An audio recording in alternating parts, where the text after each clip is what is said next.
Apollo hospitals presents ಉತ್ತಮ ಆರೋಗ್ಯಕ್ಕಾಗಿ ವೈದ್ಯರ ಸಲಹೆ.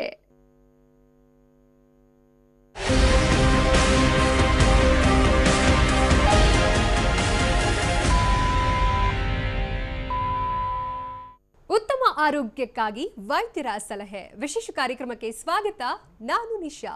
ಒತ್ತಡ ಜೀವನ, ಬದಲಾಗುತ್ತಿರುವ ಜೀವನ ಶೈಲಿ, ಜನರಿಗೆ ನೂರಾರು ಆರೋಗ್ಯ ಸಮಸ್ಯೆ. ಯಾವ ಸಮಸ್ಯೆಗೆ ಯಾವ ಚಿಕಿತ್ಸೆ ಅನ್ನೋದೇ ದೊಡ್ಡ ಚಿಂತೆ.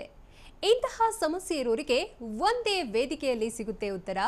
ಇದೇ ಟಿವಿ9ನ ವಿಶೇಷ ಕಾರ್ಯಕ್ರಮ ಉತ್ತಮ ಆರೋಗ್ಯಕ್ಕಾಗಿ ವೈದ್ಯರ ಸಲಹೆ.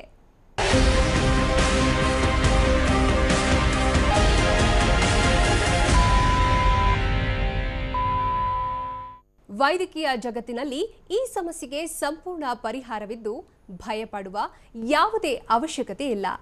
ಕ್ಯಾನ್ಸರ್ ಹೇಗೆ ಮತ್ತು ಯಾಕೆ ಉಂಟಾಗುತ್ತೆ, ಜೊತೆಗೆ ಕ್ಯಾನ್ಸರ್ನಿಂದ ಗುಣಮುಖರಾಗಲು ಇರುವ ಅತ್ಯಾಧುನಿಕ ಚಿಕಿತ್ಸೆಗಳೇನು, ಇದೆಲ್ಲದರ ಬಗ್ಗೆ ವಿವರವಾಗಿ ಮಾಹಿತಿ ನೀಡೋಕೆ ನಮ್ಮ ಸ್ಟುಡಿಯೋದಲ್ಲಿ ಅಪೋಲೋ ಹಾಸ್ಪಿಟಲ್ನ ರೇಡಿಯೇಷನ್ ಆಂಕಾಲಜಿಸ್ಟ್ ಡಾಕ್ಟರ್ ಬೆಳ್ಳಿಯಪ್ಪ ಇದ್ದಾರೆ. ಬನ್ನಿ ಅವ್ರ ಜೊತೆಗೆ ಮಾತಾಡೋಣ. ಡಾಕ್ಟರ್, ಮೊದಲನೆಯದಾಗಿ ಕಾರ್ಯಕ್ರಮಕ್ಕೆ ಸ್ವಾಗತ. ನಿಮಗೆ ನಮಸ್ಕಾರ. ಡಾಕ್ಟರ್, ಇವತ್ತು ಕ್ಯಾನ್ಸರ್ ಬಗ್ಗೆ ಮಾತಾಡ್ತಿದ್ದೀವಿ. ಹೀಗಾಗಿ ಕ್ಯಾನ್ಸರ್ ಅಂದ ಕೂಡಲೇ ಜನ ಭಯ ಬೀಳ್ತಾರೆ. ಆ ಹೆಸರು ಹೇಳಿದ ಕೂಡಲೇ ಕ್ಯಾನ್ಸರ್ ಇವರಿಗೆ ಅಂತ ಹೆದರ್ಕೊಳ್ತಾರೆ. ಹಾಗಾದರೆ ಕ್ಯಾನ್ಸರ್ ಯಾಕೆ ಇಷ್ಟೊಂದು ಮಾರಕ ಕಾಯಿಲೆ ಅಂತ? ನೀವು ಹೇಳಿದಾಗೆ ನಾನು MBBS ಸೇರಿದ 1982ರಲ್ಲಿ. ನಾನು ಆಮೇಲೆ 89ರಲ್ಲಿ ಕ್ಯಾನ್ಸರ್ ತಜ್ಞನಾಗಿ ನಾನು ಪೋಸ್ಟ್ ಗ್ರ್ಯಾಜುಯೇಷನ್ ಸೇರಿದೆ. ಆವಾಗ ನನಗೂ ಭಯ ಇತ್ತು. ಈ ಕ್ಯಾನ್ಸರ್ ಬಗ್ಗೆ ಭಾಳ ನನಗೆ ಅಷ್ಟು ಪರಿಜ್ಞಾನ ಇರಲಿಲ್ಲ. ನಾನು ಇವಾಗ 30 ವರ್ಷ ಆಯಿತು ನಂದು. ಈ ವರ್ಷ ನನಗೆ ಈ ಪ್ರಾಕ್ಟೀಸ್ ಶುರು ಮಾಡಿ. ನನಗೆ ಆವಾಗ ಟ್ರೀಟ್ಮೆಂಟ್ ಮಾಡೋ ಪೇಷಂಟ್ ಇನ್ನೂ ನಾನು ಫಾಲೋಅಪ್ ಮಾಡ್ತಾಯಿದ್ದೀನಿ. ಯಾಕೆಂತ ಹೇಳಿದ್ರೆ ಇದು ಜನರಿಗೆ ಒಂದು ಭಯ ಹುಟ್ಟಿಸ್ಬಿಟ್ಟಿದೆ. ಬಟ್ ನಾನು ಯಾವಾಗಲೂ ಹೇಳೋದು, ನಮ್ಮ ಪೇಷಂಟ್ ಬಂದಾಗ ಈ ಶುಗರ್ ಅಂದರೆ ಡಯಾಬಿಟೀಸು, ಹೈಪರ್ ಟೆನ್ಷನ್ ಗುಣ ಆಗೋದಿಲ್ಲ, ಲೈಫ್ ಲಾಂಗ್ ಟ್ರೀಟ್ಮೆಂಟ್ ತೊಗೊಳ್ಬೇಕು. ಬಟ್ ಕ್ಯಾನ್ಸರ್ ಹಾಗೇ ಇಲ್ಲ. ಒಂದು 3 ತಿಂಗಳು ಅಥವಾ 6 ತಿಂಗಳಾದಮೇಲೆ ಗುಣ ಆಗೋಂಥ ಕಾಯಿಲೆ. ಎಲ್ಲ ಕಾಯಿಲೆ ಗುಣ ಆಗದೇ ಇದ್ದರೂ ಸುಮಾರು ಆಲ್ಮೋಸ್ಟ್ ಈಗ ಹೇಳುವಂದರೆ 50-60 ಭಾಗ ಗುಣ ಆಗುತ್ತೆ. ಅದರೊಳಗೂ ನಾವು ಯಾವ ಸ್ಟೇಜ್, ನೀವು ಕೇಳಿರ್ಬೋದು, ಪೇಷಂಟ್ ಬಂದಾಗೆ ಡಾಕ್ಟರ್ ನಮ್ಗೆ ಯಾವ ಸ್ಟೇಜ್ ಇದೆ ಅಂತ ಕೇಳ್ತಾರೆ. ಸೊ ಅದನ್ನು ನಾವು ತಿಳ್ಕೊಬೇಕಾಗತ್ತೆ, ಅವ್ರಿಗೆ ಹೇಳಬೇಕಾಗತ್ತೆ, ಅದ್ರ ಬಗ್ಗೆ ನಾವು ವರ್ಕೌಟ್ ಮಾಡಬೇಕಾಗತ್ತೆ. ಇವಾಗ ನಮಗೆ ಗೊತ್ತಿರೋ ಹಾಗೆ ಅರ್ಲಿ ಸ್ಟೇಜ್ 1, ಸ್ಟೇಜ್ 2 ಅಲ್ಲಿ ಆಲ್ಮೋಸ್ಟ್ 90-95% ಗುಣ ಆಗುವಂಥ ಕಾಯಿಲೆ. ಸೊ ಅದಕ್ಕೆ ನಾವು ಜನರಿಗೆ ಅದ್ರ ಬಗ್ಗೆ ಸ್ವಲ್ಪ ಮಾಹಿತಿ ಕೊಡಬೇಕು. ಆವಾಗ ಜನರು ಇವಾಗ ಹೆಂಗಸರಾದರೆ after 40 years they have to go and get themselves health checkup. ಅಂದರೆ ಇವಾಗ ಬ್ರೆಸ್ಟ್ ಮ್ಯಾಮೋಗ್ರಾಮ್ ಮಾಡಿಸ್ಕೋಬೇಕಾಗತ್ತೆ, ಪ್ಯಾಪ್ ಸ್ಮಿಯರ್ ಮಾಡ್ಕೋಬೇಕಾಗತ್ತೆ. ನಾವು ಭಾಳ ಚಿಕ್ಕ ಹಂತದಲ್ಲಿ ನಾವನ್ನ ಹತೋಟಿಗೆ ಕಂಡುಹಿಡಿಬೋದು, ಅದನ್ನ ಹತೋಟಿ ತರ್ಬೋದು. ಅದೇ ಪೇಷಂಟ್ಸ್ ಅಂದರೆ ನಮ್ಮ ಜನದವರು ಅದನ್ನು ನೆಗ್ಲೆಕ್ಟ್ ಮಾಡಿದರೆ, ಲೇಟ್ ಸ್ಟೇಜ್ ಬಂದರೆ ಅದು ಗುಣ ಆಗೋದು ಕಷ್ಟ. ಅದರಿಂದ ನಾವು ಅದ್ರ ಬಗ್ಗೆ ಅರಿವಿಕೆ ನಮಗೆ ಮೂಡಿಸೋದು ಭಾಳ ಉತ್ತಮ ನಮಗೆ. ಹಾಗಾದರೆ ಡಾಕ್ಟರ್, ಈ ಕ್ಯಾನ್ಸರ್ ಅನ್ನೋದು ಯಾರಲ್ಲಿ ಹೆಚ್ಚಾಗಿ ಕಂಡುಬರುತ್ತೆ ಅನ್ನೋದ್ರ, ಯಾವ ವಯೋಮಾನದವರಲ್ಲಿ, ಯಾವ ಏಜ್ ಗ್ರೂಪಲ್ಲಿ, ಹಾಗೆ ಇದಕ್ಕೇನಾದರೂ ಇದೆ ಪರ್ಟಿಕ್ಯುಲರ್ ಅಂತ ಏನಾದರೂ ಇದೆಯಾ? ಮಕ್ಕಳಲ್ಲೂ ಕ್ಯಾನ್ಸರ್ ಕಂಡುಬರೋದಿರುತ್ತೆ, ಏನು ಇದಕ್ಕೆ ಕಾರಣ? ಹೌದು, ಇದು ವೆರಿ ಗುಡ್ ಕ್ವೆಶನ್. ಹೇಳಬೇಕು ಅಂತ ಹೇಳಿದ್ರೆ, ಯೂಶಲಿ ನಮ್ಮ ಕ್ಯಾನ್ಸರ್ 90% ಅಷ್ಟು it is a life style related. ಅಂದರೆ ನಾವೇ ನಮಗೆ ತಂದುಕೊಳ್ಳುವಂಥ ಒಂದು ಕಾಯಿಲೆ ಇದು. ಯಾವ ಥರ ಅಂತ ಹೇಳಿದ್ರೆ, ನಾವು ಮಕ್ಕಳು ಆಗಿ ಒಂದು 19-20 ವಯಸ್ಸಿನಲ್ಲಿ we start the habits of smoking, chewing. This is one of the very common ಇದು ಹ್ಯಾಬಿಟ್ಸ್. ಅದು ಚಿಕ್ಕ ವಯಸ್ಸಿನಲ್ಲಿ ಹ್ಯಾಬಿಟಾಗಿ ಶುರು ಆಗ್ತದೆ, ಆಮೇಲೆ ಇಟ್ಸ್ ಬಿಕಮ್ ಲೈಫ್ ಸ್ಟೈಲ್ ಆಗಿಬಿಡುತ್ತೆ. ಅದು ಸ್ಮೋಕಿಂಗ್ ಶುರು ಮಾಡಿ 1 ವರ್ಷ 2 ವರ್ಷದಲ್ಲಿ ಕ್ಯಾನ್ಸರ್ ಬರೋದಿಲ್ಲ. ಇನ್ನೊಂದು 30-40 ವರ್ಷದಲ್ಲಿ ಅದು ಕ್ಯಾನ್ಸರಾಗಿ ಪರಿವರ್ತನೆ ಆಗುತ್ತೆ. ಯಾವ ಥರ ಅಂತ ಹೇಳಿದರೆ, ಏನಾದ್ರು ಒಂದು ಸೂಜಿ ತಗೊಂಡು ಒಂದು ಕಡೆಗೆ ಒಂದು 30-40 ವರ್ಷ ಚುಚ್ಚಿದರೆ ಅದು ಕ್ಯಾನ್ಸರ್ ಪರಿವರ್ತನೆ ಆಗ್ಬೋದು. ಅದೇ ಥರ ಈ ಟೊಬ್ಯಾಕೊ ಚೂಯಿಂಗು ಅಥವಾ ಸ್ಮೋಕಿಂಗಿಂದ ಈ ನಮ್ಮ ಬಾಯಿ ಅಥವಾ ಶ್ವಾಸಕೋಶದ ಲೈನಿಂಗು ಮತ್ತು ಸ್ಟಮಕ್ ಆ ಲೈನಲ್ಲಿ ಕಾನ್ಸ್ಟೆಂಟ್ ಇರಿಟೇಷನ್ ಆಗೋದ್ರಿಂದ ಒಂದು 30-40 ವರ್ಷದಲ್ಲಿ ಕ್ಯಾನ್ಸರಾಗಿ ಪರಿವರ್ತನೆ ಆಗುತ್ತೆ. ಸೊ ಅದು ನಮಗೆ 40-50 ವರ್ಷದಲ್ಲಿ ಕಾಮನ್ನಾಗಿ ಕಂಡು ಬರ್ತದೆ. ಇವಾಗ ಗರ್ಭಕೋಶದ ಕ್ಯಾನ್ಸರು, ಈ ವೈರಸ್ ಒಂದಿದೆ. ನಾವು ಅದಕ್ಕೆ ಈ ಕೆಲವು ವೈರಸ್ ಇರೋದ್ರಿಂದ, ಇನ್ಫೆಕ್ಷನ್ ಆಗೋದ್ರಿಂದನೂ ನಮಗೆ ಬರ್ತದೆ. ಅದೆಲ್ಲ ನಮ್ಗೆ ಗೊತ್ತಿರೋದ್ರಿಂದ ಇವಾಗ ಅದಕ್ಕೆ ಆ್ಯಂಟಿವೈರಸ್ಗೆ ವ್ಯಾಕ್ಸಿನೇಷನ್ ಬಂದಿದೆ. ಅದನ್ನು ತೊಗೊಂಡಿದ್ರೆ ನಾವು ಪ್ರಿವೆಂಟ್ ಮಾಡ್ಬೋದು. ಆ ಥರ ಡಿಫ್ರೆಂಟ್ ರೀಸನ್ಸ್ ಇದೆ. ಇನ್ನೊಂದು ನಮ್ಮ ಫುಡ್ ಹ್ಯಾಬಿಟ್ಸ್. ಈಗ ನಿಮಗೆ ಗೊತ್ತಿರೋ ಹಾಗೆ ನಾವು ಎಲ್ಲ ಫುಡ್ ಹ್ಯಾಬಿಟ್ಸ್ ತಗೊಳ್ತೇವೆ, ಅದು ಭಾಳನೇ ಪೆಸ್ಟಿಸೈಡ್ಸು ಇನ್ಫೆಸ್ಟೆಡ್ ಆಗುತ್ತೆ, ಹಾರ್ಮೋನ್ ಇನ್ಫೆಸ್ಟ್ ಮಾಡಿ ನಾವು ಹಾಲಲ್ಲಿ ತಗೊಳ್ತೀವಿ, ಆ ಹಾಲು ಉತ್ಪಾದನೆಗೆ ಭಾಳನೇ ಅವರು ಹಾರ್ಮೋನ್ ಇಂಡ್ಯೂಸ್ ಮಾಡಿ ಅದನ್ನು ನಾವು ಮಕ್ಕಳಿಗೆ ಕೊಡ್ತೀವಿ. ಈ ನೀವು ನೋಡಿದರೆ ಈಗಿನ ಮಕ್ಕಳೆಲ್ಲ 10-12 ವರ್ಷಕ್ಕೆ, ಮೊದಲೆಲ್ಲ 12 ವರ್ಷಕ್ಕೆ ದೊಡ್ಡವರಾಗೋರು 9 ವರ್ಷಕ್ಕೆ ದೊಡ್ಡವರಾಗ್ತಿದ್ದಾರೆ. ಆದ್ದರಿಂದ ಈ ಬ್ರೆಸ್ಟ್ ಕ್ಯಾನ್ಸರು ಅಥವಾ ಓವೇರಿಯನ್ ಕ್ಯಾನ್ಸರ್ಸು ಜಾಸ್ತಿ ಕಂಡು ಬರ್ತದೆ. ನಮ್ಗೆ ಕರೆಕ್ಟ್ ರೀಸನ್ ಗೊತ್ತಾಗೋದಿಲ್ಲ. ನೀವು ಇನ್ನೊಂದು ಕ್ವಶನ್ ಕೇಳಿದರೆ ಮಕ್ಕಳಿಗೆ ಯಾಕೆ ಬರ್ತದೆ ಅಂತ ಹೇಳಿ. ಇವಾಗ ಲುಕೀಮಿಯಾ ಅಂತ ಹೇಳ್ತೀವಿ, ಬ್ಲಡ್ ಕ್ಯಾನ್ಸರ್, ಅದು ಯೂಶಲಿ 5 ವರ್ಷ ಅಥವಾ 10 ವರ್ಷ ಚಿಕ್ಕ ಮಕ್ಕಳಿಗೆ ಬರುತ್ತೆ. ಇಟ್ ಇಸ್ ವೆರಿ ಅಬೌಟ್ 2% ಅಷ್ಟು ಬರುತ್ತೆ, 1.5 to 2.5% ಅದು ಬರುತ್ತೆ. ಇದು ನಮಗೆ ಜೆನೆಟಿಕಲಿ ಏನಾದರೆ ಮ್ಯೂಟೇಷನ್ ಆಗಿರುತ್ತೆ. ಎಕ್ಸ್ಪೋಜರ್ ಡ್ಯೂರಿಂಗ್ ಪ್ರೆಗ್ನೆನ್ಸಿಲಿ ಏನೋ ಎಕ್ಸ್ಪೋಜರ್ ಆಗಿರ್ಬೋದು, ಇದು ಅಂಥದ್ದು ಹೈ ಟೆನ್ಷನ್ ವೈರ್ ಕೆಳಗಡೆ ಇರ್ಬೋದು, ಏನೋ ಇದಕ್ಕೆ ನಮಗೆ ಕರೆಕ್ಟಾಗಿ ಕಾರಣ ಹೇಳಲಿಕ್ಕೆ ಬರೋದಿಲ್ಲ. But most of the cancers ನಾವು ಹೇಳ್ಬೋದು this is related to your lifestyle. ನೀವು ಏನು ಊಟ ಮಾಡ್ತೀರಾ, ಹೇಗೆ ಊಟ ಮಾಡ್ತೀರಾ. ನಾವು ಯೂಶ್ವಲಿ ನಾವು ಮಕ್ಕಳಿಗೆ ಬೆಳಿಗ್ಗೆ ಸ್ಕೂಲಿಗೆ ಕಳಿಸ್ಬೇಕು, they are waiting for the buses, ಏನು ಚೆನ್ನಾಗಿ ಅಗದು ತಿನ್ನೋದಿಲ್ಲ, they just gobble it. We have very high incidence in that habit ಆಗಿಬಿಟ್ರೆ we get to see lot of stomach cancer, food pipe cancer. ನಾವು ನಾರ್ತ್ ಕರ್ನಾಟಕದಲ್ಲಿ ನೋಡ್ತೀವಿ, ಭಾಳನೇ ಖಾರ ತಿಂತಾರೆ, ಅವರು ಮೆಣಸು ಹಚ್ಕೊಂಡೇ ತಿಂತಾರೆ ಊಟ ಎಲ್ಲ. We see lot of throat cancer and food pipe cancer. ಇದು ನಮ್ಮ ಲೈಫ್ ಸ್ಟೈಲ್ ರಿಲೇಟೆಡ್ ಕ್ಯಾನ್ಸರ್ ಆಗಿ ಕಂಡು ಬರ್ತಾ ಇದೆ. ಸೊ ಇದನ್ನು ನಾವು ಸ್ವಲ್ಪ ಮಾಡಿಫೈ ಮಾಡಿಕೊಂಡ್ರೆ I think so many cancers we can prevent. Yes doctor, ನೀವು ಆಗಲೇ ಗರ್ಭಕೋಶದ ಕ್ಯಾನ್ಸರ್ ಬಗ್ಗೆ ತಿಳಿಸಿದ್ರಿ. ಇನ್ನು ಈ ಕ್ಯಾನ್ಸರ್ನಲ್ಲಿ ಬೇರೆ ಉಳಿದ ವಿಧಗಳ ಬಗ್ಗೆ ತಿಳಿಸ್ಕೊಡ್ತೀರಾ? ಗರ್ಭಕೋಶದ ಕ್ಯಾನ್ಸರು ಒಂದು ಆ್ಯಕ್ಚುಲಿ ನಾವು 100 ಹೆಂಗಸರು ನಾವು ಕ್ಯಾನ್ಸರ್ ಅಂತ ನೋಡಿದರೆ ಗರ್ಭಕೋಶದ ಕ್ಯಾನ್ಸರ್ ಓವರ್ 40ರಿಂದ 50% ನಾವು ಮೊದಲು ಕಾಣ್ತಾ ಇದ್ವಿ. ನಾನು ಅದು ಸ್ಟೂಡೆಂಟ್ ಇದ್ದಾಗ ಕಿದ್ವಾಯಲ್ಲಿ 100 ಹೆಂಗಸರು ಬಂದರೆ 100 ಕ್ಯಾನ್ಸರ್ ಲೇಡಿ ಪೇಷಂಟ್ಸ್ ಬಂದರೆ ಅದರೊಳಗೆ ನಿಯರ್ಲಿ 40 to 50% ವಾಸ್ ಗರ್ಭಕೋಶದ ಕ್ಯಾನ್ಸರ್. ಇವಾಗ ಗರ್ಭಕೋಶದ ಕ್ಯಾನ್ಸರ್ ಕಮ್ಮಿ ಆಗ್ತಾ ಇದೆ. ಒಂದು ಅವೇರ್ನೆಸ್. ಮೊದಲಾದರೆ most of they used to say multiple pregnancy, ಜನರಿಗೆ 8-10 ಮಕ್ಕಳು ಆ ಥರ ಇರ್ತಾಯಿತ್ತು. Multiple pregnancy and early pregnancy. ಅವರು 10-12 ವರ್ಷದಲ್ಲೇ 13 ವರ್ಷ ದೊಡ್ಡವರಾದಾಗೆ ಮದುವೆ ಮಾಡ್ತಾಯಿದ್ರು, ಅಂಥವ್ರಲ್ಲೆಲ್ಲ ಕಂಡು ಬರ್ತಾಯಿದ್ದು. ಈಗ ಅದೆಲ್ಲ ಸ್ವಲ್ಪ ಎಜುಕೇಟ್ ಆಗಿರೋದ್ರಿಂದ ಗೌರ್ಮೆಂಟ್ ರೂಲ್ ಮಾಡಿದೆ 18 ವರ್ಷ minimum lady has to attain the age before she gets married. ಅದರಿಂದ ಪ್ಲಸ್ 1-2 ಪ್ರೆಗ್ನೆನ್ಸಿ ಇರೋದ್ರಿಂದ ಇನ್ಸಿಡೆನ್ಸ್ ಕಮ್ಮಿ ಆಗ್ತಾ ಇದೆ ಒಂದು.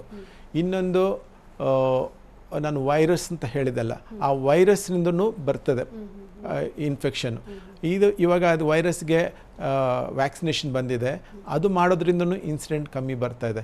This is the very common. Unfortunately ಇವಾಗ ನಮಗೆ ಬೆಂಗಳೂರು ಆಲ್ ಓವರ್ ಇಂಡಿಯಾ ನಾವು ಯುಟ್ರೈನ್ ಕ್ಯಾನ್ಸರ್, ಸರ್ವೈಕಲ್ ಕ್ಯಾನ್ಸರ್ ಕಮ್ಮಿ ಆದರೆ ಬ್ರೆಸ್ಟ್ ಕ್ಯಾನ್ಸರ್ ಜಾಸ್ತಿ ಆಗ್ತಾ ಇದೆ. That we are really concerned about it. ಬೆಂಗಳೂರಲ್ಲಿ we are saying about 23 to 28%. ಅಂದರೆ 100 ವಿಮೆನ್ ಕ್ಯಾನ್ಸರಲ್ಲಿ 23-28% ಬ್ರೆಸ್ಟ್ ಕ್ಯಾನ್ಸರ್ ಬರ್ತಾ ಇದೆ. May be the life style again, most of the women they want to have the child late. This is one of the ಅಂದರೆ ಮೊದಲೆಲ್ಲಾದರೆ 20-21 ವಯಸ್ಸಿಗೆ they used to have the first child. Now we can see the women, they are all working women, they want to have the marriage also be late marriage. ಅದಾಗಿ ಅವರು first ಮಗು ಪಡೆಯೋದು 30-35 ವಯಸ್ಸು. ಮಗು ಆಗಲಿಲ್ಲ ಅಂತಾರೆ they use lot of hormones. This is a hormone related cancer. ಅದರಲ್ಲೂ ನಾವು ಭಾಳನೇ ಕಂಡು ಬರ್ತಾ ಇದೆ. So this is one of the reasons we can say why we are seeing more of breast cancer also. ಇನ್ನು ಡಾಕ್ಟರ್, ನೀವು radio oncologist ಆಗಿರೋದ್ರಿಂದಾಗಿ ಈ ಕ್ಯಾನ್ಸರ್ಗೆ ಯಾವ ರೀತಿಯಾಗಿ ಟ್ರೀಟ್ ಮಾಡ್ತೀರಾ ಅನ್ನೋದ್ರ ಬಗ್ಗೆ ತಿಳಿಸ್ಕೊಡ್ಬೋದಾ? ಕ್ಯಾನ್ಸರಲ್ಲಿ ಮೇಯ್ನ್ ಆಗಿ 3 ಟೈಪ್ ಆಫ್ ಟ್ರೀಟ್ಮೆಂಟ್ ಇದೆ. ಒಂದು surgical oncologist, medical oncologist, radiation oncologist. ಸರ್ಜರಿಲಿ ಇದು 3 they are interrelated. Surgery ಅಂದರೆ ಸರ್ಜರಿಯಲ್ಲೇ ಟ್ರೀಟ್ಮೆಂಟ್ ಮುಗಿಯೋದಿಲ್ಲ. ಮೋಸ್ಟ್ ಆಫ್ ದ ಪೇಷಂಟ್ಸ್, ಒಂದು 70% ಪೇಷಂಟ್ಸಿಗೆ ರೇಡಿಯೇಷನ್ ಬೇಕಾಗ್ಬೋದು, ಇನ್ನೊಂದು 60-70% ಪೇಷಂಟ್ಸ್ಗೆ ಕೀಮೊಥೆರಪಿನ ಬೇಕಾಗ್ಬೋದು. ಇದರ್ ಆಲ್ ಇಂಟರ್ ರಿಲೇಟೆಡ್. ಸೊ ನಾವು ಸರ್ಜರಿ ಮಾಡಿದ ಮೇಲೆ ಸರ್ಜನ್ ಏನು ಮಾಡ್ತಾರೆ ಅಂತ ಹೇಳಿದ್ರೆ ಅವರು ಕಣ್ಣಿಗೆ ಕಾಣುವಂಥ ಕಾಯಿಲೆಲ್ಲ ತೆಗಿತಾರೆ. ಈ ಕ್ಯಾನ್ಸರ್ ಎಲ್ಲಾದರೆ ಪಕ್ಕದಲ್ಲಿ ಹಬ್ಬಿಟ್ರೆ then they will go into different parts of the body. ಅದನ್ನು ನಾವು ಕಂಟ್ರೋಲ್ ಮಾಡಲಿಕ್ಕೆ ನಾವು ಕೀಮೊಥೆರಪಿ ಕೊಡಬೇಕಾಗತ್ತೆ. ಅದ್ರ ಜೊತೆಗೆ ನಾವು ಆಪ್ರೇಷನ್ ಮಾಡಿ ಸೈಟಲ್ಲಿ ಕಣ್ಣಿಗೆ ಕಾಣ್ತಕೊಳ್ಳೋ ಇದ್ದರೆ ಅದಕ್ಕೆ ನಾವು ರೇಡಿಯೇಷನ್ ಕೊಡಬೇಕಾಗತ್ತೆ. ಟು ಗಿವ್ ಎನ್ ಎಕ್ಸಾಂಪಲ್, ನಾವು ಇವಾಗ ಫಾರ್ ಎಕ್ಸಾಂಪಲ್ ಬ್ರೆಸ್ಟ್ ಕ್ಯಾನ್ಸರ್ ನಾನು ಹೇಳಿದಕ್ಕೆ ಭಾಳ ಕಾಮನ್ ಆಗಿ ಕಂಡು ಬರ್ತಾ ಇದೆ. ಸರ್ಜನ್ ಮೊದಲಾದರೆ ನಾವು ಫೋಲ್ ಬ್ರೆಸ್ಟ್ ತೆಗಿತಾ ಇದ್ದೀವಿ, ಇವಾಗ ಬ್ರೆಸ್ಟ್ ಪೂರ್ತಿ ತೆಗೆಯೋದಿಲ್ಲ. They say what you call breast conserving surgery. ಯಾಕೆಂದರೆ ನಾವು ಇವಾಗ ಈ ಮ್ಯಾಮೋಗ್ರಾಮ್ ಎಲ್ಲ ಮಾಡೋದ್ರಿಂದ ಭಾಳ ಅರ್ಲಿ ಹಂತದಲ್ಲಿ ನಾವು ಅದನ್ನು ಕಂಡುಹಿಡಿತೇವೆ. ಆಮೇಲೆ ಹೋಲ್ ಬ್ರೆಸ್ಟ್ ತೆಗೆಯುವಂಥ ಅವಶ್ಯಕತೆ ಇಲ್ಲ. ನಾವು ಬ್ರೆಸ್ಟ್ ಕನ್ಸರ್ವ್ ಮಾಡಿ ಆ ಬರೀ ಗಂಟನ್ನ ತೆಗೆದು ಆಮೇಲೆ ಕಂಕಳಲ್ಲಿ ಗಂಟುಗಳಿರ್ತವೆ, ಯಾವುದಾದ್ರು ಆಕ್ಸಿಲಾ ಆರ್ಮ್ ಪಿಟ್ಟಲ್ಲಿ ಲಿಂಫ್ ನೋಡ್ಸ್ ಇರ್ತೀವಿ, ಅದನ್ನು ನಾವು ಪರೀಕ್ಷೆ ಕಳಿಸಿ ಆ ಗಡ್ಡೆಯಲ್ಲಿ ಹಬ್ಬಿಲ್ಲ ಅಂತ ಹೇಳಿದ್ರೆ ನಾವು ಬ್ರೆಸ್ಟಿಗೆ ಮಾತ್ರ ಎಕ್ಸ್ರೇ ಟ್ರೀಟ್ಮೆಂಟ್ ಕೊಟ್ಟು ಹಾರ್ಮೋನ್ ಥೆರಪಿನೋ ಕೀಮೊಥೆರಪಿ ಕೊಟ್ಟು ನಾವು ಗುಣಮುಖ ಮಾಡ್ಬೋದು. ಅವರು they can go back to their own lifestyle. ಮೊದಲು ಹೇಗಿದ್ರು ಅವ್ರ ಕೆಲಸಕ್ಕೆ ಹೋಗ್ಬೋದು, ಅವರ family jothe they can lead a normal lifestyle, because nowadays with the modern technology the breast cancer is highly curable. So ನನ್ನ ರೋಲ್ ಎಲ್ಲಿ ಬರ್ತಂದ್ರೆ after surgery ಮುಗಿದ ಮೇಲೆ ನಾವು ರೇಡಿಯೇಷನ್ ಕೊಡಬೇಕಾಗ್ಬೋದು ಅಥವಾ ಕೀಮೊಥೆರಪಿ ಕೊಡಬೇಕಾಗಬಹುದು. ಕೆಲವು ಟೈಮಲ್ಲಿ ನಾನು as a radiation oncologist up front ಅಂದರೆ ಫಸ್ಟಿಂದನೇ ನಾವು ರೇಡಿಯೇಷನ್ ಕೊಡುವಂಥ ಸಂಭವ ಬರ್ತದೆ. ಕೆಲವು ಟೈಮಲ್ಲಿ ಈಗ ಯೂಟ್ರಸ್ ಕ್ಯಾನ್ಸರ್ ಎರಡನೇ ಅಥವಾ ಮೂರನೇ ಹಂತದಲ್ಲಿ ನಾವು ರೇಡಿಯೇಷನ್ ಕೊಟ್ಟೇ ಗುಣ ಮಾಡ್ತೇವೆ, ಅದ್ರ ಜೊತೆಗೆ ಕೀಮೊಥೆರಪಿ ಕೊಡ್ತೇವೆ. Where surgeons role will not come, ಯಾಕೆಂದರೆ ಸರ್ಜರಿಯಲ್ಲಿ ಮಾಡಲಿಕ್ಕೆ ಕಷ್ಟ ಆಗಬಹುದು.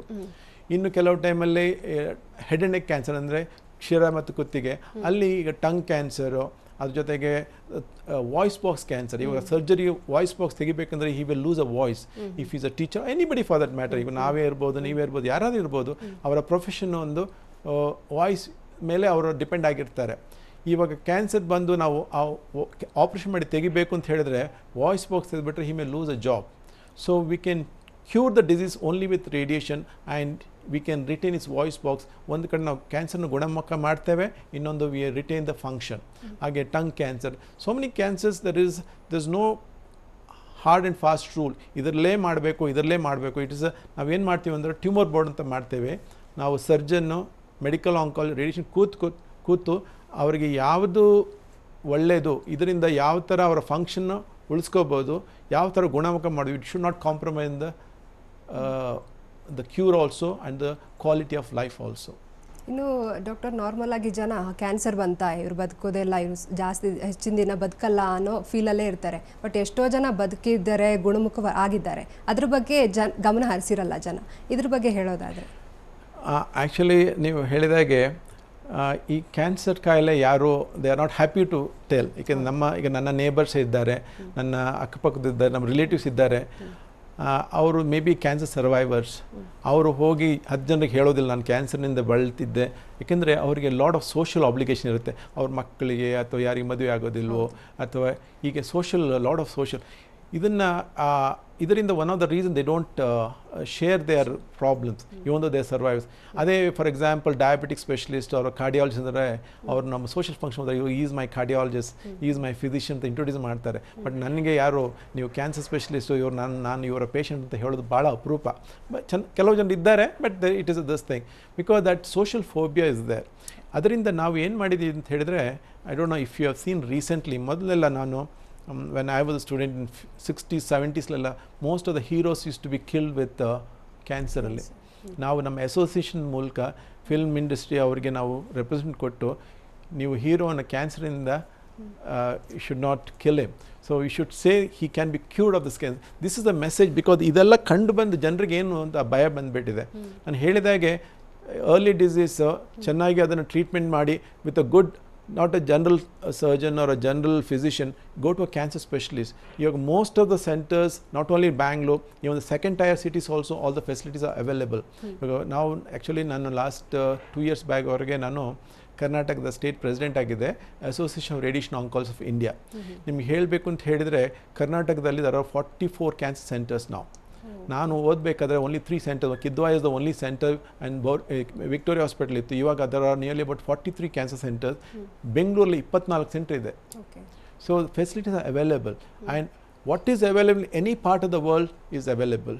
ನನಗೆ ಹೊರ ದೇಶದಲ್ಲಿ ನನಗೆ ಪೋಸ್ಟ್ ಗ್ರ್ಯಾಜುಯೇಷನ್ ಇದು ಫೆಲೋಶಿಪ್ ಮಾಡುವಂಥ ಫೆಸಿಲಿಟೀಸ್ ಇತ್ತು ನನಗೆ. ನಾನು I have even trained in cyber knife in Stanford, Heidelberg ಯೂನಿವರ್ಸಿಟಿಯಲ್ಲಿ, ಅಲ್ಲಿಯೂ ನಾನು ಕ್ಯಾನ್ಸರ್ಗೆ ಟ್ರೈನ್ ಮಾಡಿ ಬಂದಿದ್ದೇನೆ.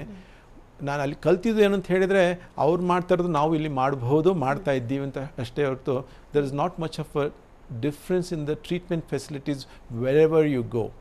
ನಮ್ಮ ಇವಾಗ ಅಪೋಲೋದಲ್ಲೆಲ್ಲ we have stereotactic radiotherapy and radio surgery ಅಂತೆಲ್ಲ ಇದೆ, ಸ್ಟೀರಿಯೋಟ್ಯಾಕ್ಟಿಕ್ ಬಾಡಿ ರೇಡಿಯೋಥೆರಪಿ. ಇದೆಲ್ಲ what is available any part of the world we also have in our state, in our district and in our city. That I proudly can tell you about it. ಇನ್ನು cancer management ಬಗ್ಗೆ ಹೇಳೋದಾದರೆ, advances ಇನ್ cancer management ಬಗ್ಗೆ ಹೇಳೋದಾದರೆ doctor? ಅದನ್ನು to continue what I already mention, for example ಮೊದಲೆಲ್ಲ surgery ಮಾಡಿದಾಗ open ಮಾಡಿ surgery ಮಾಡ್ತಾಯಿದ್ರು. I am not a surgeon, but we know as a oncologist, cancer specialist ಆಗಿರೋದ್ರಿಂದ ನಮಗೆ ಅದ್ರ ಬಗ್ಗೆ ಮಾಹಿತಿ ನಮಗೆ ಗೊತ್ತು. ಈ ಮೊದಲು ಆಮೇಲೆ ಲ್ಯಾಪ್ರೋಸ್ಕೋಪಿಕ್ ಸರ್ಜರಿ ಅಂತ ಬಂತು, ಒಂದು ಚಿಕ್ಕ ಕೀ ಹೋಲ್ ಸರ್ಜರಿ. ಇವಾಗ ಎಲ್ಲ ಕಡೆ ರೊಬೋಟಿಕ್ ಸರ್ಜರಿ ಬಂದಿದೆ. ರೊಬೋಟಿಕ್ ಸರ್ಜರಿಯಲ್ಲಿ they also like small neck ಮಾಡಿ ಅದು ಗಡ್ಡೆ, ಅದರಲ್ಲಿ ಯಾವ ಥರ ಅಂತ ಹೇಳಿದ್ರೆ ನಾವು ಈಗ ಹೇಗೆ ನೋಡ್ತೀವಿ ಅದರದ್ದು 100 ಪಟ್ಟು ಪಾಲ್ ಮ್ಯಾಗ್ನಿಫೈ ಆಗಿ ಕಾಣುತ್ತೆ. ನಾವು ಮೈಕ್ರೋಸ್ಕೋಪಿಕಲ್ಲಿ ಮ್ಯಾಗ್ನಿಫೈ ಆಗಿ ನೋಡ್ತೇವೆ. ಆಗ they can get a very good clearance, ಮತ್ತು ಬ್ಲೀಡಿಂಗ್ ಕಮ್ಮಿ ಇರ್ತದೆ. And within about 3 to 4 days they can get discharge. It's all very recent, which I think ನಾವು we have in Apollo also the robot is there. So they operate with this thing, that is a robot ಸರ್ಜರಿಯಲ್ಲಿ. ರೇಡಿಯೇಷನಲ್ಲಿ ಹೇಳಬೇಕು ಅಂತ ಹೇಳಿದ್ರೆ we have a linear accelerator. ಅದರೊಳಗೆ we have some technique called IMRT, image guide radiotherapy and stereotype radiotherapy. ಅದರಲ್ಲಿ ಯಾವ ಥರ ಅಂತ ಹೇಳಿದ್ರೆ it's not centimetre or millimetre wise, sub millimetre wise we can be precise and we can give treatment. So ನಾವು treatment ಮಾಡಬೇಕಾದ್ರೆ, ಕಾಯಿಲೆಗೆ ಕೊಡಬೇಕಾದ್ರೆ normal ಟಿಶ್ಯೂಗೆ ನಾವು ರೆಸ್ಪೆಕ್ಟ್ ಮಾಡಬೇಕು. ವಿ ಶುಡ್ ನಾಟ್ ಕ್ಯೂರ್ ಮಾಡಿ, we should not make them cripple. ನಾನು ಹೇಳಿದಾಗೆ ಫಾರ್ ಎಕ್ಸಾಂಪಲ್ ವಾಯ್ಸ್ ಬಾಕ್ಸ್ನ we should retain that and we should cure also. Both should be balance. ನಾವು ನೋಡಿಕೊಂಡು ಅದನ್ನು ಗುಣಮುಖ ಮಾಡಲಿಕ್ಕೆ ನೋಡಬೇಕು, ಕಾಂಪ್ಲಿಕೇಶನ್ನ ನಾವು ಅವಾಯ್ಡ್ ಮಾಡಬಹುದು. ಅದರಿಂದ ಈ ಮಾಡರ್ನ್ ಟೆಕ್ನಿಕ್ ಬಂದಿರೋದ್ರಿಂದ we have this image guide. ನಾವು ಎಲ್ಲ ಪ್ಲ್ಯಾನ್ ಮಾಡ್ತೀವಿ, ನಾವು ಈ ಜಾಗಕ್ಕೆ ಟ್ರೀಟ್ಮೆಂಟ್ ಕೊಡ್ತಾ ಇದ್ದೀವ ಇಲ್ಲಂತ ನೋಡಬೇಕು. ದ್ಯಾಟ್ ಫೆಸಿಲಿಟಿ ಆನ್ ಬೋರ್ಡಲ್ಲಿ ನಾವು ಟೇಬಲ್ ಮೇಲೇನು ಮತ್ತೆ ನಾವು ಒಂದು ಎಕ್ಸ್ರೇ ಮಾಡಿ ನಾವು ಕೊಡೋ ಜಾಗ, ನಾವು ಪ್ಲ್ಯಾನ್ ಮಾಡಿರೋ ಜಾಗ ಕರೆಕ್ಟ್ ಆಗಿದೆಯಾ ನೋಡಿಬಿಟ್ಟು ನಾವು ಎಕ್ಸಿಕ್ಯೂಟ್ ಮಾಡ್ತೀವಿ. Those facilities are available in Bangalore and in Apollo we are doing that. So that is about the radiation. Chemotherapy ಹೇಳಬೇಕು ಅಂತ ಹೇಳಿದ್ರೆ, ಮೊದಲಾದರೆ ಈ ಕೀಮೊಥೆರಪಿ ಅಂದರೆ ಜನರಿಗೆ ಮಾತು ಕೇಳಿದರೆ ನಿಮಗೆ ಒಂದು ಭಯ. ಏನಂತ ಹೇಳಿದ್ರೆ ಎಲ್ಲ ಕೀಮೊಥೆರಪಿಯಲ್ಲೂ ಕೂದಲು ಬೀಳುತ್ತೆ, ವಾಂತಿ ಆಗುತ್ತೆ, ಇನ್ಫೆಕ್ಷನ್ ಆಗುತ್ತೆ ಅಂತ ಹೇಳಿ. ಇವಾಗ chemotherapy not a single drug, nearly about 25 to 30 types of chemotherapy drugs ಆದಾರೆ. ಬೇರೆ ಬೇರೆ ಕ್ಯಾನ್ಸರ್ಗೆ ಬೇರೆ ಬೇರೆ ಕೀಮೊಥೆರಪಿ ಇದೆ. ಯಾವ ಥರ ಅಂತ ಹೇಳಬೇಕು ಅಂತಂದರೆ, ಒಂದು ಆ್ಯಂಟಿಬಯೋಟಿಕ್ ಥರ. ನಾವು ಲಂಗ್ ಇನ್ಫೆಕ್ಷನ್ಗೆ ಬೇರೆ ಆ್ಯಂಟಿಬಯೋಟಿಕ್ ಕೊಡ್ತೀವಿ, ಸ್ಟಮಕ್ ಇನ್ಫೆಕ್ಷನ್ಗೆ ಬೇರೆ ಆ್ಯಂಟಿಬಯೋಟಿಕ್ ಕೊಡ್ತೀವಿ, ಯೂರಿನರಿ ಟ್ರ್ಯಾಕ್ಟ್ಗೆ ಬೇರೆ ಇನ್ಫೆಕ್ಷನ್ಗೆ ನಾವು ಬೇರೆ ಆ್ಯಂಟಿಬಯೋಟಿಕ್ ಕೊಡ್ತೀವಿ. ಹಾಗೆ ಕ್ಯಾನ್ಸರಲ್ಲೂ ಬ್ರೈನ್ ಟ್ಯೂಮರ್ಗೆ ಬೇರೆ ಕೀಮೊಥೆರಪಿ ಡ್ರಗ್ಸ್ ಇದೆ, ಬ್ರೆಸ್ಟ್ ಕ್ಯಾನ್ಸರ್ಗೆ ಬೇರೆ, ಲಂಗ್ ಕ್ಯಾನ್ಸರ್ಗೆ ಬೇರೆ ಇದಿದೆ. ದಿಸ್ ಇಸ್ ದ ಕೀಮೊಥೆರಪಿ ಇದೆ. ಮೊದಲು ಕೀಮೊಥೆರಪಿ ವಾಸ್ ಮ್ಯಾಂಡೇಟ್ರಿ. ಇವಾಗ ಬರ್ತಾ there is something called targeted therapy ಅಂತ ಬಂದಿದೆ. ಟಾರ್ಗೆಟೆಡ್ ಥೆರಪಿ ಅಂತ ಹೇಳಿದರೆ, ಈ ಫಾರ್ ಎಕ್ಸಾಂಪಲ್ ಲಂಗ್ ಕ್ಯಾನ್ಸರ್ಗೆ ಮೊದಲೆಲ್ಲ ಲಂಗ್ ಕ್ಯಾನ್ಸರ್ ಬಂದ ಮೇಲೆ ನಾವು usually 6 months to 1 year we may lose the patient ಅಂತ we used to think about it. ಇವಾಗ ಲಂಗ್ ಕ್ಯಾನ್ಸರ್ಲೆಲ್ಲ ನಾವು ಅದನ್ನು ಸ್ಪೆಷಲ್ ಟೆಸ್ಟ್ ಮಾಡ್ತೀವಿ. We call it as immunohistochemistry ಅಂತ ಮಾಡ್ತೀವಿ. ಈ ಕ್ಯಾನ್ಸರ್ ಯಾವ ಕಣದಿಂದ ಬಂತು ಅಂತ ಹೇಳಿ ಅದರಲ್ಲಿ ನಾವು ಇಮ್ಯುನೋಹಿಸ್ಟೋಕೆಮಿಸ್ಟ್ರಿ ಮಾಡಿ something called epidermal growth factor receptor ಇದೆಯಾ ಅಂತ ಹೇಳ್ಬಿಟ್ಟು ಅದನ್ನು ಇದ್ದರೆ we don't even give chemotherapy, we give targeted therapy. Target therapy ನಾವೇನೋ ಇಂಜೆಕ್ಷನ್ ಮೂಲಕ ಕೊಡಬೇಕಾಗಿಲ್ಲ, ನಾವು ಟ್ಯಾಬ್ಲೆಟ್ ಮೂಲಕನೇ ಕೊಡ್ಬೋದು. ಸೊ ಅದರಿಂದ ಟಾರ್ಗೆಟ್ ಮೂಲಕ ಕೊಡೋದ್ರಿಂದ ಅದು ಬರೀ ಆ ಕ್ಯಾನ್ಸರ್ ಸೆಲ್ಗೆ ಮಾತ್ರ ಹೋಗಿ ಅಟ್ಯಾಕ್ ಮಾಡಿ ಅದನ್ನು ಸಪ್ರೆಸ್ ಮಾಡುತ್ತೆ. ಬೇರೆ ಕಡೆ ಬೇರೆ ಸೆಲ್ಸ್, ನಾರ್ಮಲ್ ಸೆಲ್ಸ್ನ ಅದು ಹಾಳು ಮಾಡೋದಿಲ್ಲ. ಅದರಿಂದ ದ ರೆಸ್ಪಾನ್ಸ್ ಚೆನ್ನಾಗಿರುತ್ತೆ. ನಾವು we are seeing 3 years 5 years, even ಅದು ಬೇರೆ ಕಡೆ ಬ್ರೈನ್ಗೆ ಸ್ಪ್ರೆಡ್ ಆಗಿದ್ರು we are seeing about 5 years 10 years survival in this modern technology.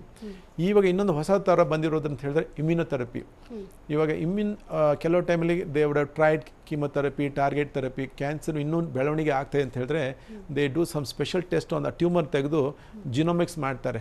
ಯಾವುದಾದ್ರು ಜೀನ್ ಇದ್ದರೆ ಅದಕ್ಕೆ ಟಾರ್ಗೆಟ್ ಮಾಡ್ತಾರೆ, ಇಲ್ಲದ್ರೆ ಇಮ್ಯುನೊಮಾಡ್ಯುಲೇಟರ್ಸ್ ಹಾಕ್ತಾರೆ. ಇಮ್ಯುನೊ ಥೆರಪಿ ಕೊಟ್ಟು ಅವರ ಬಾಡಿ ಆ ಕ್ಯಾನ್ಸರ್ ಮೇಲೆ ಫೈಟ್ ಮಾಡುವಾಗೆ ಮಾಡ್ತಾರೆ. So that's come in a very big way. All the drugs are available in Bangalore. Because ಮೊದಲೆಲ್ಲಾದರೆ US ಅಲ್ಲಿ ಬಂದರೆ ಎಲ್ಲ ಅಲ್ಲಿಗೆ ಹೋಗಬೇಕು ಅಂತ ಇತ್ತು. ನಾವು all the facilities are available in your home town. ಇನ್ನು ಡಾಕ್ಟರ್, ಪೇಷಂಟ್ಗಳು ಈ ಟ್ರೀಟ್ಮೆಂಟ್ ಒಳಗಾಗೋ ಮೊದಲು ಈ ಕ್ಯಾನ್ಸರ್ ಟ್ರೀಟ್ಮೆಂಟ್ ಬಗ್ಗೆ ತಿಳಿದುಕೊಳ್ಳೋದು ಎಷ್ಟು ಮುಖ್ಯ ಅಂತ ಅನಿಸುತ್ತೆ? ಯೂಶಲಿ ನೀವು ಹೇಳಿದಾಗೆ ನಾವು when we started this talk like ಭಯ. So I think we have a responsibility as a doctor sitting other side to take the patient into confidence. ಅಂದರೆ ಪೇಷಂಟಿಗೆ ಭಾಳನೇ ಭಯ ಇರುತ್ತೆ, ಅದ್ರ ಬಗ್ಗೆ ನಾವು ಅದ್ರ ಬಗ್ಗೆ ಮಾಹಿತಿ ಕೊಡಬೇಕು. ಯಾಕೆಂತ ಹೇಳಿದರೆ ಈ ಪೇಷಂಟ್ ಯೂಶಲಿ ಏನಾಗ್ತಂತ ಹೇಳ್ತಾರೆ, ಅವರು ಯಾವುದೋ ಒಂದು ಪೇಷಂಟ್ ನೋಡಿರ್ತಾರೆ, ಅವ್ರ ರಿಲೇಟಿವ್ನು, ಅವರ ಪಕ್ಕದ ಮನೆಯವರು, ಅವ್ರು ಯಾರೋ ದೂರದ ಸಂಬಂಧಿಕರು ನೋಡಿರ್ತಾರೆ. ಇವ್ರಿಗೂ ಅದೇ ಕ್ಯಾನ್ಸರ್ ಇದೆ, ಅದೇ ಥರ ಆಗ್ಬೋದು ಅಂತ ಅವರಿಗೊಂದು ಭಯ ಇರ್ತದೆ. ಇವಾಗ ಏನಾಗ್ತದೆ, ಸುಮಾರು ಜನರು ಅರ್ಧ ಟ್ರೀಟ್ಮೆಂಟ್ ತೊಗೊಂಡು ಆಯುರ್ವೇದ ಅಲ್ಲಿ ಇಲ್ಲಿ ಬೇರೆ ಇದಕ್ಕೆ ಹೋಗಿಬಿಡ್ತಾರೆ, ದೊಡ್ಡದಾದ್ಮೇಲೆ ಬರ್ತಾರೆ, ಆಮೇಲೆ ಏನಾರು ಮಾಡಿ ಡಾಕ್ಟರ್ ಅಂತ ಹೇಳ್ತಾರೆ. This is a very common even ಈಗಿನ ಇದರೊಳಗೂ ನಾವು ನೋಡ್ತಾ ಇದ್ದೀವಿ. ಸೊ ನಾವು ಯೂಶಲಿ ನಾವು ಇವೊಂದು 25-30 ಇಯರ್ಸ್ ಆಫ್ ಎಕ್ಸ್ಪೀರಿಯನ್ಸ್, ನಮಗೆ ಪೇಷಂಟ್ ಬರಬೇಕಾದ್ರೆ ಗೊತ್ತು ಇವ್ರಿಗೆ ಈ ತೊಂದರೆ ಇದೆ, ಈ ಸಿಂಪ್ಟಮ್ಸ್ ಹೇಳ್ತಾರೆ ಅಂತ ಹೇಳಿ. ಅವ್ರು ಕೆಲವು ಟೈಮ್ ಫಾರ್ ಎಕ್ಸಾಂಪಲ್ ಒಂದು ಪೇಷಂಟ್ ಬೀದರಿಂದನೋ, ನೆನ್ನೆ ಒಂದು ಪೇಷಂಟ್ ಬಂದು ಬೀದರಿಂದ ಬಂದಿದ್ದಾರೆ. ಅವರು ಟ್ರಾವೆಲ್ ಮಾಡಬೇಕಾದ್ರೆ ಅವ್ರ ತಲೆಯಲ್ಲಿ ಅದೇ ಇರ್ತದೆ, ನಾನು ಡಾಕ್ಟ್ರಿಗೆ ಇದು ಹೇಳಬೇಕು ಅಂತ ಇರ್ತದೆ. ನಾವು ಬಂದಾಗ V don't even spend much time. ಬಂದು ಕೂತ್ಕೊಳ್ರಿ ಅಂದರೆ ಅವರು they start telling the problem, V should not put them down. ಅಂದರೆ ಏನಿಲ್ಲ ನಮಗೆ ಗೊತ್ತು, ಸುಮ್ಮನೆ ಕೂತ್ಕೊಂಡು ನಾನು ಹೇಳ್ತೀನಿ ಅಂತ ಹೇಳ್ಬಿಟ್ಟು ನಾವು we should have the patience to listen to the patient. ಅವರ ಪ್ರಾಬ್ಲಮ್ ಕೇಳಿ, ಅವರಲ್ಲಿ ಏನು ನಾನು ಕೇಳ್ತೀನಿ, ನಿಮ್ಗೆ ಏನಾದರೂ ಡೌಟ್ ಇದೆಯಾ ಕೇಳಿ, ಅದನ್ನು ನಾವು ಕ್ಲಾರಿಫೈ ಮಾಡಿ ಕೊಟ್ಟರೆ ಖಂಡಿತ ನನ್ನ ಪೇಷಂಟ್ಸು ಟ್ರೀಟ್ಮೆಂಟ್ ಫುಲ್ ತಗೊಳ್ತಾರೆ. ನಾವು ಸರಿಯಾಗಿ ಮಾತಾಡಲಿಲ್ಲ ಅಂತ ಹೇಳಿದರೆ ಅವ್ರು ನನ್ನ ಬಿಟ್ಟು ಬೇರೆ ಡಾಕ್ಟ್ರಿಗೆ ಹೋಗ್ತಾರೆ, ಇಲ್ಲವರು ಇನ್ನೊಬ್ಬರು ಡಾಕ್ಟ್ರ್ ಹೋಗ್ತಾರೆ, ಇಲ್ಲ ಅರ್ಧ ಟ್ರೀಟ್ಮೆಂಟ್ ತೊಗೊಳ್ತಾರೆ, ಅಲ್ಲಿಗೆ ಅವರ ಟ್ರೀಟ್ಮೆಂಟ್ ಪೂರ್ತಿ ಆಗೋದಿಲ್ಲ, ಗುಣಮುಖ ಆಗೋದಿಲ್ಲ. ನಾವು actually communication is very important. ಯಾಕೆಂದರೆ ನಾವು ಆ ಸ್ಪೆಷಾಲಿಟಿಲಿ ಇರೋದ್ರಿಂದ ಅದ್ರ ಬಗ್ಗೆ ಚೆನ್ನಾಗಿ ಕರೆಕ್ಟ್ ಮಾಹಿತಿ ಕೊಡೋದು ಭಾಳ ಉತ್ತಮ. Plus is very important also. ಹಾಗಾದರೆ ಡಾಕ್ಟರ್, ಈ ಕ್ಯಾನ್ಸರ್ ಟ್ರೀಟ್ಮೆಂಟ್ ಏನು, ಇದನ್ನು ಕರೆಕ್ಟಾಗಿ ತಗೊಂಡ್ರೆ ಇದು ಗುಣ ಆಗುವಂತಹ ಕಾಯಿಲೆನಾ? ಯಾಕಂದರೆ ಎಷ್ಟೋ ಜನ ಪೇಷಂಟ್ ಟ್ರೀಟ್ಮೆಂಟ್ನ ಕಂಟಿನ್ಯೂ ಮಾಡೋದೇ ಇಲ್ಲ, ಕೊಟ್ಟಿರೋ ಮೆಡಿಸಿನ್ನ ಕರೆಕ್ಟಾಗಿ ತಗೊಳ್ಳೋದೇ ಇಲ್ಲ. ಇದ್ರ ಬಗ್ಗೆ ಹೇಳೋದಾದರೆ ಇದು ಖಂಡಿತ ಸತ್ಯ. ಆ್ಯಕ್ಚುಲಿ ನಾನು ಹೇಳಿದ್ನಲ್ಲ, ನಾನು ಈ ಸ್ಪೆಷಾಲಿಟಿಗೆ ಬರೋಕ್ಕಿಂತ ಮೊದಲು ನನಗೂ had my own doubts, cancer ಗುಣ ಆಗುತ್ತೋ ಇಲ್ಲ ಅಂತ ಹೇಳಿ. But it is definitely is a curable disease in most of the cases. ಅಂದರೆ ನಾವು ಕರೆಕ್ಟ್ ಟ್ರೀಟ್ಮೆಂಟ್ ಕೊಡಬೇಕು, ಕರೆಕ್ಟ್ ಮಾಹಿತಿ ಕೊಡಬೇಕು. ನಾವು ಜನರಿಗೆ ಅದ್ರ ಬಗ್ಗೆ ಚೆನ್ನಾಗಿ ಅದರ ಮಾಹಿತಿ ಕೊಟ್ಟು ಅವರು ಅರ್ಲಿ ಎಲ್ಲ ಹೋಗಿ ಟೆಸ್ಟ್ ಮಾಡ್ಕೊಳ್ಳೋಂಥ ಅದೆಲ್ಲ ಮಾಡಿಕೊಂಡ್ರೆ ಖಂಡಿತ ಗುಣ ಆಗುವಂಥ ಕಾಯಿಲೆ ಇದು. ನಾನು ಹೇಳಿದಾಗೆ diabetes, hypertension lifelong treatment ತೊಗೋಬೇಕಾಗಿದೆ. ಇದರಲ್ಲಾದರೆ ಒಂದು 3 ತಿಂಗಳು 6 ತಿಂಗಳು ತೊಗೊಂಡ್ರೆ ಗುಣ ಆಗುವಂಥ ಕಾಯಿಲೆ. ಇನ್ನು ಜನರಿಗೆ ಇನ್ನೊಂದು ಮೇಜರ್ ಇಶ್ಯೂ ಅಂತ ಹೇಳಿದ್ರೆ ಕಾಸ್ಟ್ ಫ್ಯಾಕ್ಟರ್. ಜನರು ಅಂತ ಹೇಳಿದ್ರೆ ಭಾಳ ಎಕ್ಸ್ಪೆನ್ಸಿವ್, ಅದರಿಂದ ಟ್ರೀಟ್ಮೆಂಟ್ ತಗೊಳ್ಳೋದಿಲ್ಲ ಅಂತೇಳಿ. We can tailor make it. ಅಂದರೆ ಕೆಲವು ಟೈಮಲ್ಲಿ ಇದೇ ಔಷಧಿ ಕೊಡಬೇಕು, ನೀವು ಹೈ ಎಂಡ್ ಔಷಧಿಯೇ ಕೊಡುವಂಥ ಅವಶ್ಯಕತೆ ಇಲ್ಲ. ಇವಾಗ ಸರ್ಕಾರದವರು ಭಾಳನೇ ಇದು ಕೊಟ್ಟಿದ್ದಾರೆ, ಆಯುಷ್ಮಾನ್ ಭಾರತ್ ಮತ್ತು ವಾಜಪೇಯಿ ಆರೋಗ್ಯಶ್ರೀ ಸ್ಕೀಮ್ಗಳಿದ್ದಾವೆ. BPL ಕಾರ್ಡ್ ಅವರಿಗೆ ನಾವು ಅದೇ, ಯಾಕೆಂದರೆ BPL ಕಾರ್ಡ್ ಬರೀ ಗೌರ್ಮೆಂಟ್ ಹಾಸ್ಪಿಟಲ್ ಮಾತ್ರ ಅಲ್ಲ, ಈವನ್ ನಮ್ಮ ಈ ಪ್ರೈವೇಟ್ ಹಾಸ್ಪಿಟಲ್ ಕೊಡ್ತೇವೆ. CGH central government health scheme ಇದ್ದಾವೆ, ex servicemen health scheme ಇದ್ದಾವೆ. ಅವರೆಲ್ಲ ಬಂದು ನಮ್ಮಲ್ಲಿ ಸೇಮ್ ಟ್ರೀಟ್ಮೆಂಟ್ ಬೇರೆಯವ್ರಿಗೆ ಯಾವುದು ಕೊಡ್ತೀವೋ ಅದೇ ಟ್ರೀಟ್ಮೆಂಟ್ ಅವರು ಪಡೆದು ಟ್ರೀಟ್ಮೆಂಟ್ ಗುಣಪಡಿಸ್ಕೊಳ್ಬಹುದು. ಇನ್ನು ಡಾಕ್ಟರ್, ಇವಾಗ ಕೊರೋನಾ ಸಂದರ್ಭ, ಜನ ಮನೆಯಿಂದ ಹೊರಗೆ ಬರೋಕ್ಕೆ ಭಯಪಡ್ತಾರೆ. ಹೀಗಿರಬೇಕಾದ್ರೆ ಕ್ಯಾನ್ಸರ್ ಪೇಷಂಟ್ಗಳನ್ನ ಯಾವ ರೀತಿಯಾಗಿ ಟ್ರೀಟ್ ಮಾಡ್ತೀರಾ? It's a very big challenge. ಯಾವ ಥರ ಅಂತ ಹೇಳಬೇಕು ಅಂತ ಹೇಳಿದರೆ, ನಮ್ಮದು ಸೋಡ್ ವಿತ್ ಡಬಲ್ ಎಡ್ಜ್ ಅಂತೇಳಿ, ಒಂದು ಕಡೆ ಕ್ಯಾನ್ಸರು, ಇನ್ನೊಂದು ಕಡೆ ವೈರಸ್ಸು. ಸೊ ನಾವು ಆ್ಯಕ್ಚುಲಿ ಎವ್ರಿ ಡೇ ನಾವು ಹಾಸ್ಪಿಟ್ಲ್ಗೆ ಹೋಗ್ತೀವಿ, we take all the universal precautions. Mask ಹಾಕ್ಕೊಳ್ತೀವಿ, ಸ್ವಲ್ಪ ಡಿಸ್ಟೆನ್ಸ್ ಮೇಂಟೈನ್ ಮಾಡ್ತೀವಿ, ಸ್ಯಾನಿಟೈಸ್ ಯೂಸ್ ಮಾಡ್ತೀವಿ. ಫಸ್ಟ್ ನಾವು ಬಂದಾಗ ಪೇಷಂಟ್ಸ್ಗೆ ಐ ಮೇಕ್ ಶ್ಯೂರ್ ಅವ್ರು ಏನಂದರೆ ಅವ್ರಿಗೆ ಅಭ್ಯಾಸ ಇಲ್ಲ, ನಮಗೆ ಈಗ ಅಭ್ಯಾಸ ಆಗಿಬಿಟ್ಟಿದೆ 6 ತಿಂಗಳಿಂದ. ಬಂದಾಗೆ ನಮ್ಮ ಹತ್ರ ಮಾತಾಡಬೇಕಾದ್ರೆ we tell them like there are some guidelines been laid by European society of therapeutic oncology, American society of therapeutic oncology. ಅವರು ಒಂದು ಗೈಡ್ಲೈನ್ಸ್ ಮಾಡಿದ್ದಾರೆ, ಯಾವ ಪೇಷಂಟಿಗೆ ಎಷ್ಟು ಕೊಡಬೇಕು, ಯಾವ ಥರ ಟ್ರೀಟ್ಮೆಂಟ್ ಗೈಡ್ಲೈನ್ಸ್, ಅದನ್ನು ನಾವು ಫಾಲೋ ಮಾಡ್ತೀವಿ. ಅದನ್ನು ನಮ್ಮ association radiation oncology of India, ನಮ್ಮ ಇಂಡಿಯನ್ ಸೊಸೈಟಿಯವರು some ಗೈಡ್ಲೈನ್ಸ್ ಮಾಡಿದ್ದಾರೆ, ಅದರ ಪ್ರಕಾರ ನಾವು ಮಾಡ್ತೀವಿ. ಸೊ ದಟ್ ಒಂದು ಕಡೆ, ಯಾಕೆಂದರೆ ನಾವು ಕರೋನಾ ಕಮ್ಮಿ ಆಗ್ತಂತ ವೆಯ್ಟ್ ಮಾಡಿದರೆ ಕ್ಯಾನ್ಸರ್ ಬೆಳೀತಾ ಹೋಗ್ತದೆ. ಸ್ಟೇಜ್ 1 ಇರೋದು ಸ್ಟೇಜ್ 2 ಆಗ್ಬೋದು, ಸ್ಟೇಜ್ 2 ಇರೋದು ಸ್ಟೇಜ್ 3 ಆಗ್ಬೋದು. ಗುಣ ಆಗುವಂಥ ಕ್ಯಾನ್ಸರ್ ಗುಣ ಆಗದೇ ಇರಬಹುದು. ಸೊ ಅದರಿಂದ we have to take them into confidence. ನಾವು ರಿಸ್ಕ್ ತೊಗೊಂಡು ಹಾಸ್ಪಿಟಲ್ ಬರ್ತೀವಿ, ಹಾಗೆ ನೀವು ರಿಸ್ಕ್ ತೊಗೊಂಡು ಬರಬೇಕಾಗತ್ತೆ. But all precautions you have to maintain that. ಸರಿ ಡಾಕ್ಟರ್, ಧನ್ಯವಾದ ನಿಮಗೆ. ಕ್ಯಾನ್ಸರ್ ಬಗ್ಗೆ ಹಾಗೆ ಕ್ಯಾನ್ಸರ್ ಟ್ರೀಟ್ಮೆಂಟ್ ಬಗ್ಗೆ ಸಾಕಷ್ಟು ಮಾಹಿತಿಯನ್ನು ತಿಳಿಸ್ಕೊಟ್ರಿ. ನಮಸ್ಕಾರ, ಥ್ಯಾಂಕ್ ಯು. ಇದು ಈ ಹೊತ್ತಿನ ವಿಶೇಷ. ನಿರಂತರ ಸುದ್ದಿಗಾಗಿ ನೋಡ್ತಾ ಇರಿ TV9.